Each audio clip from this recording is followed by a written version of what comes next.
Students, हम इस वाली क्लास में समसामयिक भारत में औद्योगिक नीतियाँ 1948 और औद्योगिक नीति 1956 के बारे में विस्तृत विवेचना करेंगे। इससे पहले वाली क्लास में हम लोग औद्योगिक नीतियों का अर्थ, औद्योगिक नीतियाँ किस परिवेश में भारत में अपनाई गई और कितनी औद्योगिक नीतियाँ भारत में लागू की गई, इसके बारे में पढ़ चुके हैं। अब हम पढ़ेंगे पहली औद्योगिक नीति जो 1948 में लागू हुई उसके बारे में। 6 अप्रैल 1948 को भारत सरकार ने अपनी प्रथम औद्योगिक नीति की घोषणा की, जिसे भारत सरकार के औद्योगिक प्रस्ताव के नाम से भी जाना जाता है।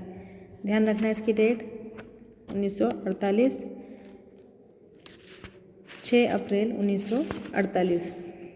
इसमें उद्योगों के निरंतर उत्पादन को निरंतर बढ़ाने पर जोर दिया गया और साथ ही एक समान वितरण प्रणाली पर भी इस नीति के माध्यम से जोर दिया गया। इस औद्योगिक नीति में एक उद्यमी और प्राधिकरण दोनों के रूप में औद्योगिक विकास में राज्य की भूमिका को स्पष्ट करने के लिए विभिन्न मापदंडों को इस औद्योगिक नीति के बारे में स्पष्ट किया गया। इस औद्योगिक नीति में मिश्रित अर्थव्यवस्था की नींव रखी गई, जिससे यह स्पष्ट हो गया कि हथियार और आयुध सामग्री, आणविक ऊर्जा और रेल यातायात पर केंद्र सरकार का आधिपत्य रहेगा। मतलब जो महत्वपूर्ण आधारभूत उद्योग हैं उन पर केंद्र सरकार का आधिपत्य रहेगा और नए क्षेत्रों में बुनियादी राष्ट्रीय हित के उद्योग सरकारी क्षेत्र में विकसित किए जाएंगे। एक बहुत बड़ा क्षेत्र निजी उद्योगपतियों के लिए भी इस नीति के माध्यम से छोड़ दिया गया।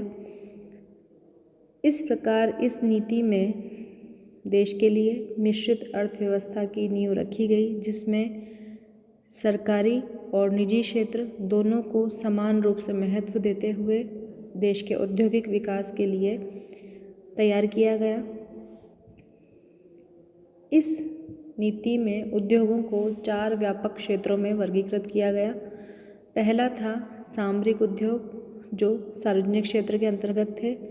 इनमें 3 उद्योग शामिल थे: हथियार और गोला बारूद, परमाणु ऊर्जा और रेल परिवहन।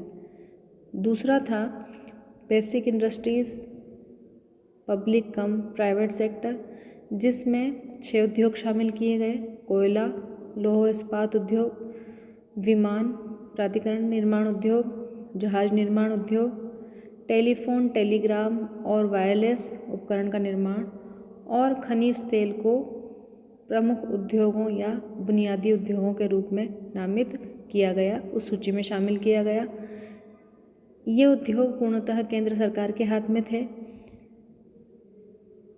हालांकि इसमें इस बात की गुंजाइश भी रखी गई कि निजी क्षेत्र के उद्यमी भी इस क्षेत्र में कुछ हद तक कार्य कर सकते हैं। तीसरी श्रेणी में नियंत्रित निजी क्षेत्र रखे गए। इसमें 18 उद्योग शामिल थे: भारी रसायन, चीनी उद्योग, सूती वस्त्र उद्योग, ऊनी उद्योग, सीमेंट, कागज, समुद्री परिवहन आदि सहित कुल 11 उद्योग इसमें शामिल थे। ये उद्योग हालांकि निजी क्षेत्र के अधीन बने हुए थे, लेकिन राज्य सरकार के परामर्श से केंद्र सरकार का भी इन पर सामान्य सा नियंत्रण रखा गया। चतुर्थ श्रेणी में निजी और सरकारी क्षेत्र दोनों के सम्मिलित उद्योगों को इसमें शामिल किया गया और सभी उद्योग जो इन तीनों श्रेणियों में नहीं थे उनको पूर्णतः निजी क्षेत्र के लिए स्वतंत्र छोड़ दिया गया। इस तरह से 1948 की औद्योगिक नीति के माध्यम से 4 श्रेणी के उद्योग बनाए गए। और जब हम इस औद्योगिक नीति की विशेषताओं के बारे में देखते हैं तो सबसे पहला है कि मिश्रित अर्थव्यवस्था के अंतर्गत सार्वजनिक और निजी क्षेत्र के उद्योगों का महत्व स्वीकार किया गया और उनको समान रूप से उद्योग सौंपकर देश के आर्थिक विकास का उद्देश्य उनके सामने रखा गया। दूसरा पॉइंट है विशेषताओं में विदेशी पूंजी और तकनीक पर नियंत्रण। 1948 की औद्योगिक नीति के समय इस बात को महसूस किया गया कि बिना विदेशी पूंजी निवेश के देश में औद्योगिक विकास नहीं किया जा सकता, क्योंकि उस समय क्या था बच्चों, भारत की आर्थिक स्थिति क्या थी, कमज़ोर थी। पर इन पर अनेक नियमों द्वारा नियंत्रण की व्यवस्था की गई। इस तरह के प्रावधान रखे गए कि जिन उद्योगों में विदेशी पूंजी निवेश का होना आवश्यक था, उनमें स्वामित्व और प्रबंधन में भारतीयों का बहुमत रखा गया, क्योंकि भारत पहले से ही एक लंबे समय तक ब्रिटेन का उपनिवेश रह चुका था और वह वापस उस स्थिति को अनुभव नहीं करना चाहता था। और यह समझा गया कि विदेशी पूंजी का विनिमय उतना ही हो जितना देश के लिए आवश्यक हो। भारत में प्रत्येक स्तर पर औद्योगिक और तकनीकी प्रशिक्षण पर जोर दिया गया, जिससे विदेशी विशेषज्ञों का स्थान भारतीय विशेषज्ञ ले सकें और भारत में कम से कम विदेशी हस्तक्षेप हो। इस औद्योगिक नीति में कुटीर और लघु उद्योगों का महत्व दिया गया, क्योंकि सरकार ने इस बात को महसूस किया कि उद्योगों के केंद्रीकरण को रोकने के लिए आवश्यक है कि छोटे स्तर के उद्योग भी भारत के विभिन्न भागों में लगाए जाएं, ताकि उन क्षेत्रों का भी विकास हो सके। स्वस्थ औद्योगिक संबंधों की इस नीति के माध्यम से नींव रखी गई, जिसमें श्रमिकों और मालिकों के अच्छे संबंध हों, उनको मजदूरी, चिकित्सा, शिक्षा, आवास जैसी बुनियादी सुविधाएं सही ढंग से उपलब्ध हो सकें और औद्योगिक शांति की स्थापना की जा सके। इसके अतिरिक्त कुछ अन्य प्रावधान भी थे जो इस औद्योगिक नीति की विशेषता माने जा सकते हैं। सीमा शुल्क नीति का निर्धारण भी इस नीति के माध्यम से किया गया, जिससे अनुचित प्रतियोगिता को रोका जा सके और उपभोक्ताओं पर अधिक भार ना पड़े और राष्ट्र के जो संसाधन हैं उनका भी उचित ढंग से अधिकतम उपयोग हो सके। औद्योगिक विकास को प्रोत्साहित करने के लिए कराधान, बचत और निवेश संबंधी जो सहूलियतें थी, कानून सुविधाएं थी, वो इसी नीति के माध्यम से अपनाई गई। उद्योगों पर प्रभावी सरकारी नियंत्रण स्थापित करने के उद्देश्य से लाइसेंसिंग प्रणाली आरंभ करने की गुजारिश या अनुशंसा इसमें की गई। इस तरह से बच्चों हम देखते हैं कि 1948 की जो औद्योगिक नीति थी, उसके जो प्रस्ताव थे काफ़ी संतुलित थे, व्यापक थे।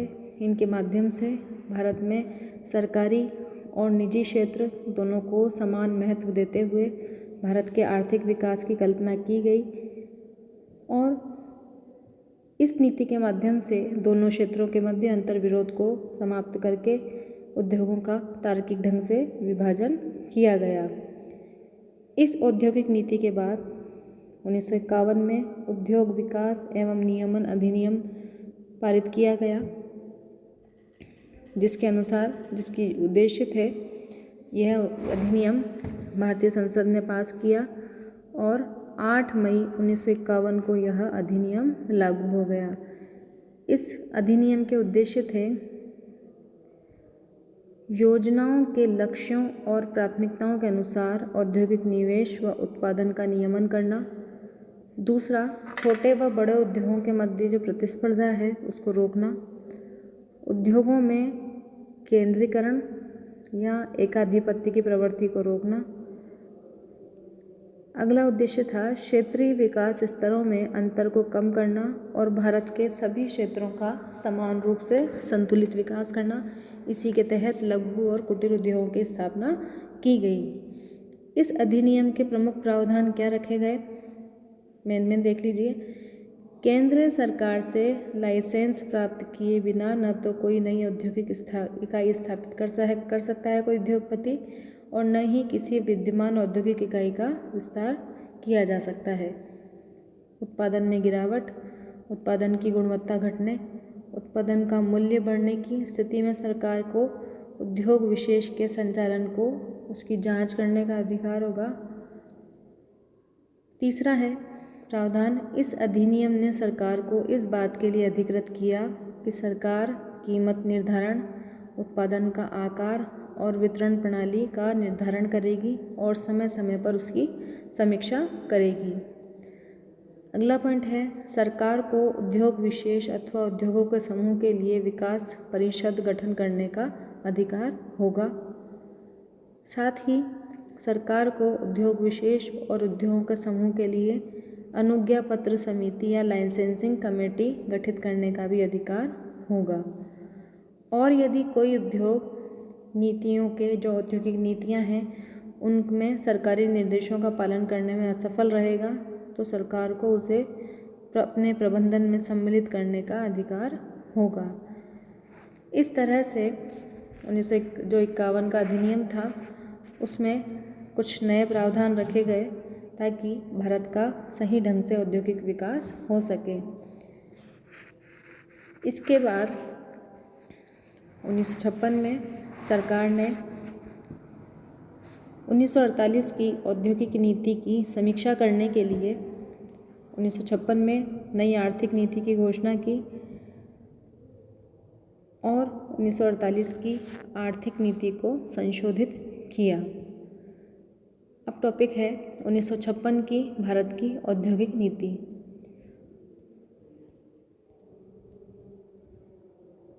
इस औद्योगिक नीति को भारत के आर्थिक संविधान या राज्य पूंजीवाद की बाइबल के रूप में माना जाता है।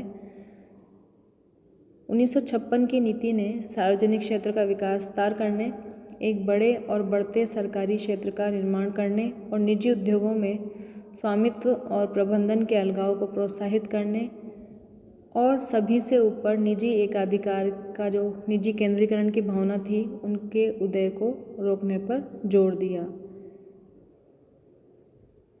इस नीति के माध्यम से 1948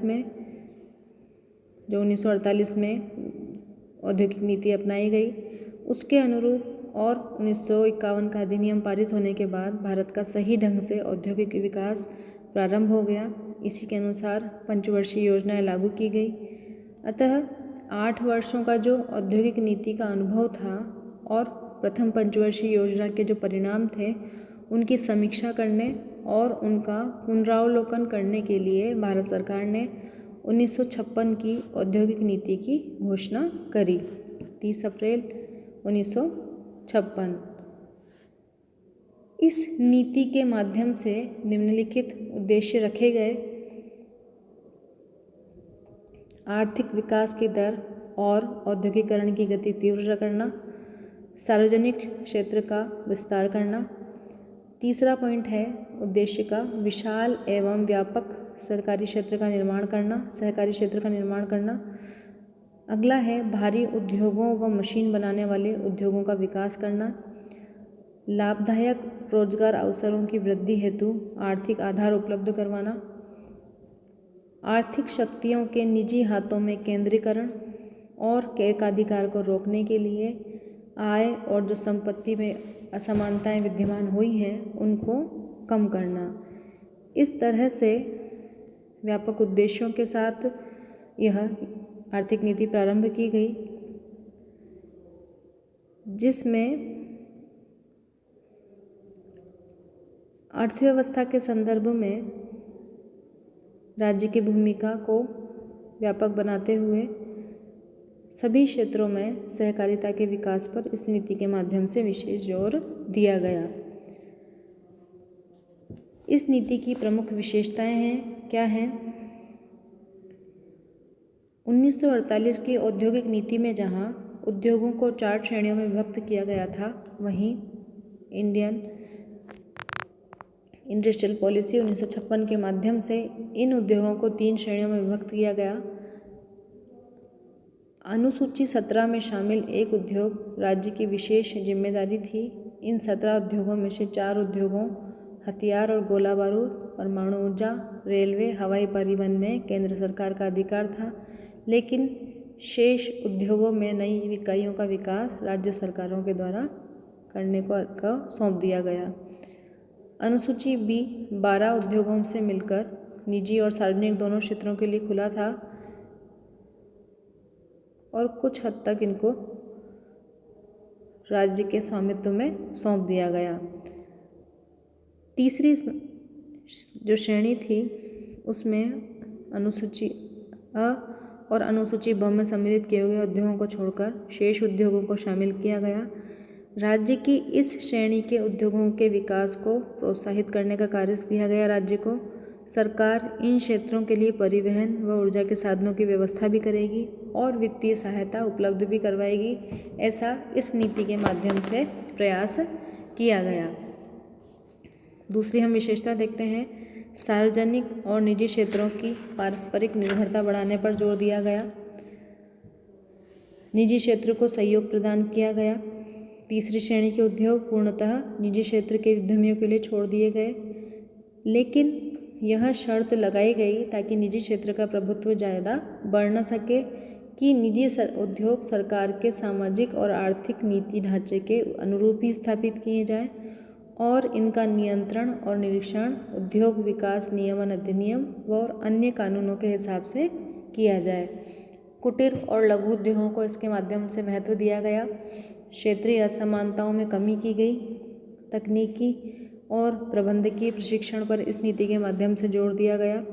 औद्योगिक शांति स्थापित करने पर और सार्वजनिक उद्योगों का सही प्रबंधन इस नीति के माध्यम से किया गया।